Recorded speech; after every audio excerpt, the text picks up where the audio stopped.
Hi everybody, Dacob here. Welcome back to the Fashion Bunker. It's my birthday. Today is the birthday. For those of you who didn't know, it is today. Happy birthday to me. Thank you. You're welcome. Cheers. And the final, well, no, actually, well, yeah. Let's just say the birthday, the main birthday unboxing. Yay! Not the final one though. There can never be enough Chanel in my life. This is very, very special. Very special. And most of you by now are going to be bored, like, what the heck? The whole week, every day another unboxing. Yeah, well, it's my birthday. I make the rules. I'm the birthday princess this year. So, let's just go. Let's just, I hate introductions to an unboxing before unboxing it, keeping everybody waiting. But then people blabber on before they get to the unboxing. Why they purchased what? What did you purchase? We're going to see what I purchased. And then we're going to talk about it. But it's also true. I've noticed when you look through the statistics that a lot of people are intention. So it's a psychological thing. The viewers builds up the attention, the waiting. And then the second the thing is unboxed, if it's not to somebody's like or whatever, people just jump off the video. So that's why a lot of YouTubers keep you waiting for like 10 minutes before the actual unboxing happens, because they need those minutes to up their scores in YouTube and the algorithms and what have you. By revealing immediately what it is, you lose a lot of viewers. Think about that. But it's my birthday. You're going to stick till the end, I hope. Anyway, this is the inside. I can't show too much because you're going to see there's some shiny stuff in here. Okay, you know what? It's all very interesting. First of all, I got a present with the purchase. I got a Chanel hanger. I know this is like whatever, but I love Chanel. Look at that. Little velvety thing with the golden double C. Very, very reminiscent of the 80s and 90s. They still have these hangers come with their clothes. Love it. So I asked if I could get one of these, and I was said yes, also because what I purchased was not on sale. Also got this. So for those of you who follow me on my Coco Chanel is in my house Instagram profile, because now I have two new ones. I mean, I have Super Dacob all spelled together. Instagram profile, follow me there. But then I started, since a very short while ago, two new Instagram profiles. One is called Coco Chanel Privé, all about Chanel's life. Go follow me there, all spelled together, Coco Chanel Privé. Everything, photos of Coco and taken during the time of her life, all up to January 1971, when she died. And then Coco Chanel is in my house, is my Chanel collection obsession, following what Coco did, Guy Bourget, what Karl Lagerfeld did, and what Virginie Viard is doing now. Speaking of Virginie Viard, we're going to get to this unboxing. Ooh, you can see it through here. So these pouches, they're Chanel pouches that they give you for traveling for your bag. So this is how it's wrapped now. So, okay, when I saw this, I died. It was unexpected. I was trying something else out, and then my sales associate, bless my sales associate's heart, brought out something, said, Daco, by the way, this just came in today. What a coincidence. It was meant to be. It's still Spring Summer 20 main collection, but because it's made in Scotland, it took them a while because of all the lockdown and what have you. It arrived really late in the game. But I had to have it. This is just so me, and it's so Chanel. This is a Chanel cardigan. The classic two-tone cardigan, like her jackets that she always used to make, with two pockets. Now you're going to say, you bought something very similar just a while ago. Yes, but it's quite different. I have it here. I prepared it just to make a comparison with you. There's two fundamental differences between the two. By the way, check out the unboxing of this amazing cardigan as well on my channel. Link is in the card section up here, but also in the description box down below.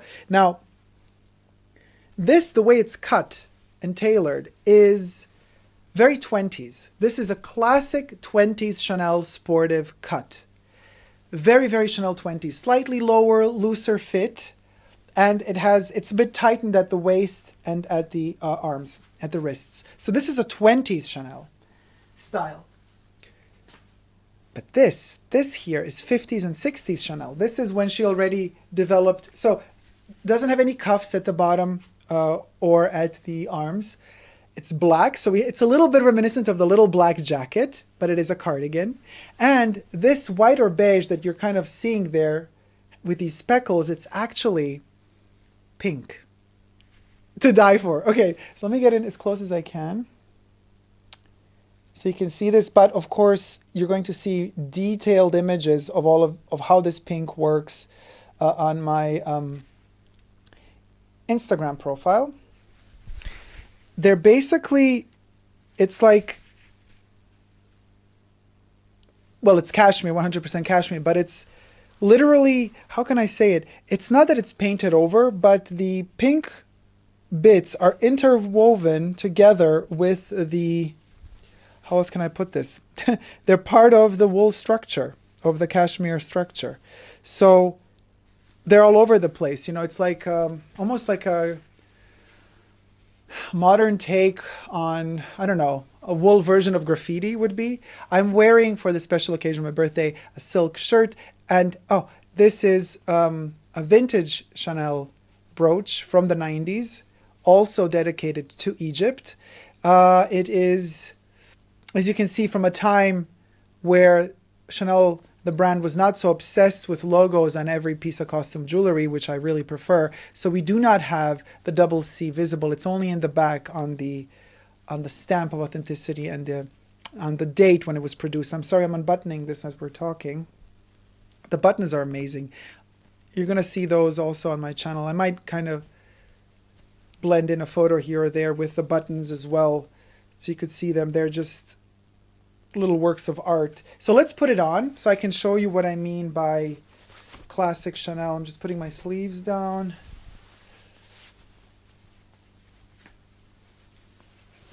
Okay, almost there, you guys. Oh, you know, I would need to style this. What is left, what is right? I do not see that anymore. Okay, I'm buttoning it up now.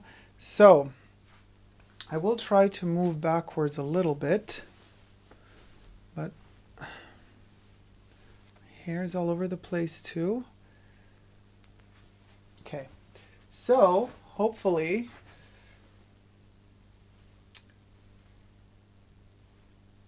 you can see this.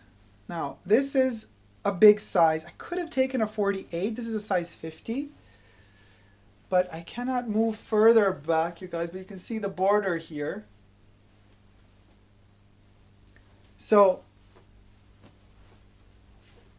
what can I say? This is just quintessentially Chanel. It's so simple and sleek, it doesn't matter. Now, a lot of you are going to say, but this is crazy. It doesn't look that special. It's actually extremely special because it's so simple. Because it's so simple. And that timeless elegance that she developed is only visible through simplicity. And this is something I keep repeating all the time. There's the crazier, this is why I don't like the Gabrielle bag, for example. It's just, there's so much going on in it. And the chains and the two colors and the pulling this, and then you can pull that chain there and that chain there and put it like this. And then the bottom is hard, the top is soft. And then we implemented this from that bag, that from that bag. It's a hybrid of different, I'm like, it's already too much. Plus the glazed leather, I really hate it. But anyway, strip it down. Simplify, simplify. You want an iconic, timeless piece, you have to simplify. This is simplicity. Now, because it's also black and it has this white and pink tone. You know, first of all, because it's black, the little black jacket just goes with anything, which means all the different types of jobs that I do have, I can wear this to any occasion. Literally. This is so universal. It can be serious, it can be also playful, depending how you style it. Now it's like super seriously styled, but I could style it in a different way, make it look very leisure-like and sporty.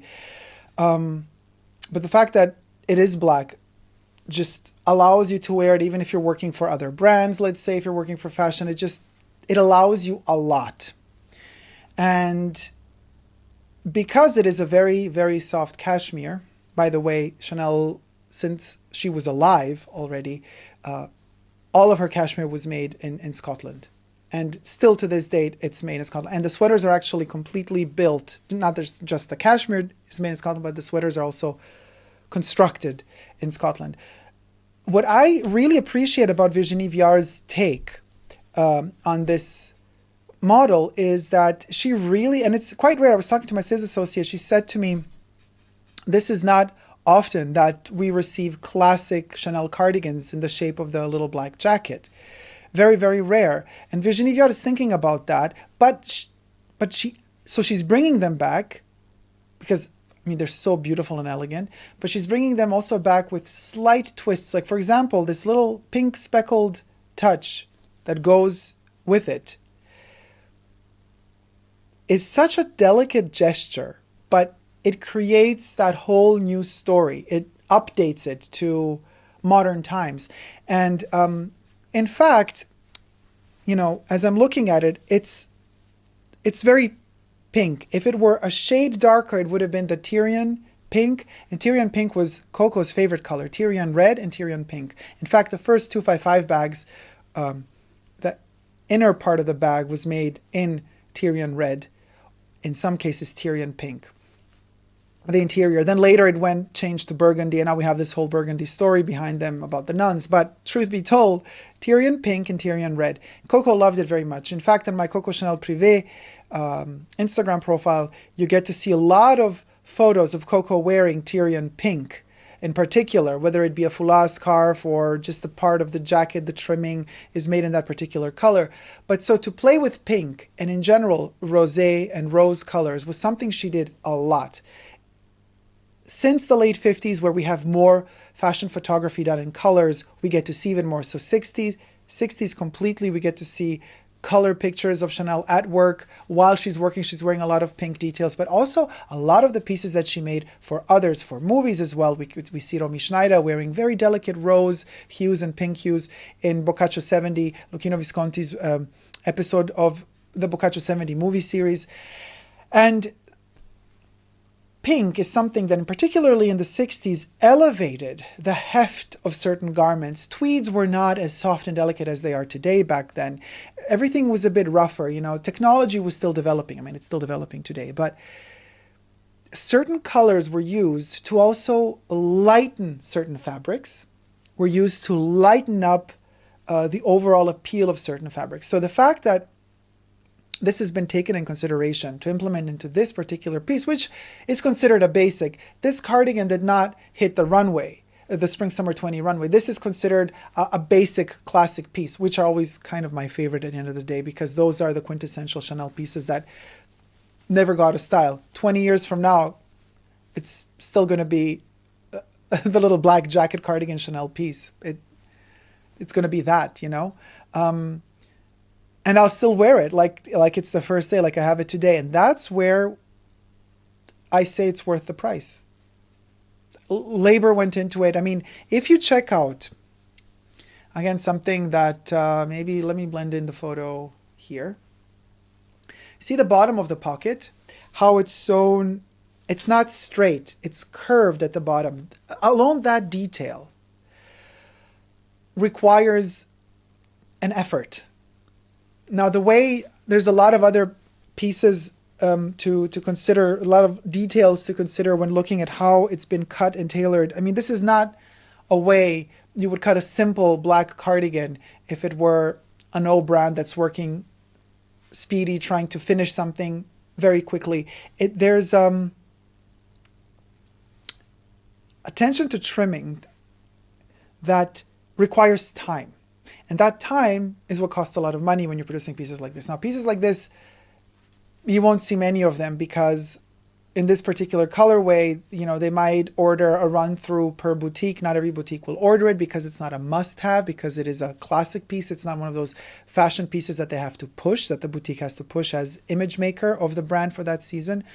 So this is something that you're going to have to ask for. It's not going to be just readily hanging in the boutique, you know. This is just like the 255 bag. You have to ask for the 255 bag. You also have to go and ask for the, okay, do you have a classic Chanel cardigan that resembles a little black jacket? Why do I say resembles and why do I not say plain and simple little black jacket? Because this is a cardigan. The jacket, the little black jacket, actually has a different structure to it. It has an upper and then it has an inlay of some sort. Silk, I don't know, some sort. It has a kind of a silk inside it. There's a slightly different shoulder cut. Usually it has a little bit of a shoulder pad. It could be a thinner one depending on the decades. It's evolving. You know, in the 80s they were quite bigger, the shoulder pads. Still, you can find Chanel jackets today in the boutiques that have quite thicker shoulder pads. And then it's going to have its chain at the bottom, hem in the back, because it has more structure to it. It needs that chain to pull it down. Now with a cardigan, there's more freedom of movement. There's less restrictions anywhere. So sorry about the hairs, like, so if I'm pulling here, it's like so comfortable. And this is very important for Chanel, which she would also always say, the whole construction of a jacket or of any piece that you're wearing, the upper body, has to start from the back. The back construction, your back, is the initial point. You work around that.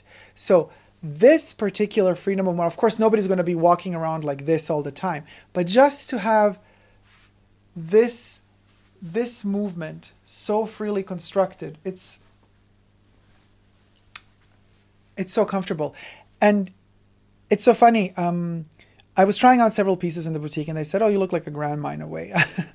I don't think so. I think it looks extremely fresh and young, especially when worn with so much nonchalance. Anyway, so these pouches are coming. They're relatively new in the assortment of the Chanel boutiques. So they're very airy. You can see through them. Now, as I said before, I posted a photo of this one. I was kind of teasing the unboxing of this on the Instagram profile. So they are perforated on this side. And here you have this very, very thin, sheer thin fabric. And then they have their zipper with the Chanel logo on it. Maybe we can see it. Probably not, though. If I cover my face, maybe. There you have it.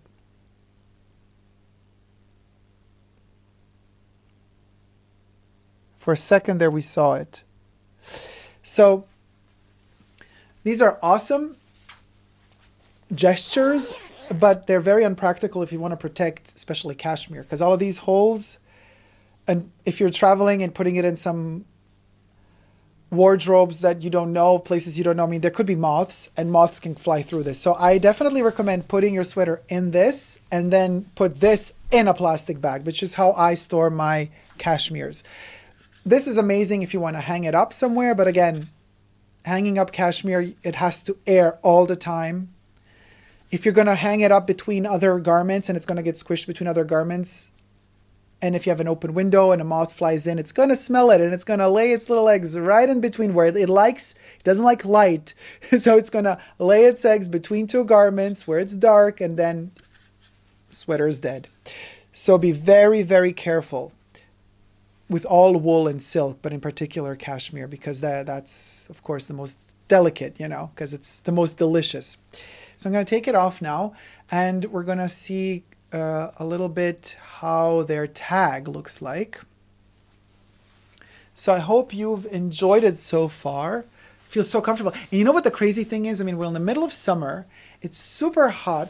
I have all these studio lights on and I'm kind of sweating, but the second I put cashmere on, it's not that hot anymore. It breathes in a very different way. And I've said this in my other video when I did the unboxing of this beautiful cardigan, that there's also the